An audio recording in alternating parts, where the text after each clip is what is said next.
Лятна вечер, нощен магазин. Нахувам вътре, не иде след един. Ала дебела касиерка пояснява: след 11 алкохол не се продава. На прага виждам аз красавица една, как тегне едър бюст под крехки рамена.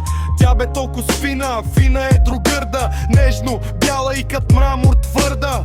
Намести бюст, повдигна бляскав поглед, уста, очи, а погледа говори и към дълго бедрото.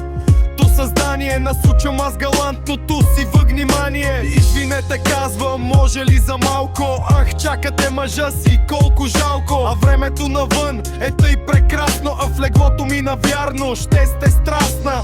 Какво намекваш, бе, простак такъв? А в главата ми нахува литър кръв. Извинете, казвам, болен съм по вас, а тя отвръща кратко: педерас! Извинете, казвам, болен съм по вас, а тя отвръща кратко: педерас! Извинете, казвам, болен съм по вас, а тя отвръща кратко: педерас! Извинете, казвам, болен съм по вас, а тя отвръща кратко: педерас! Извинете, казвам, болен съм по вас, а тя отвръща кратко: педерас! Минавам аз на по-учтива форма, а бре парцал такъв мръснице долно пробна. Предлагам ти петарка за нощта, плюс поркане, квартира и храна. Че тъй кажи, какво си заусуквал? Сладур си ти, ала си малко глупав.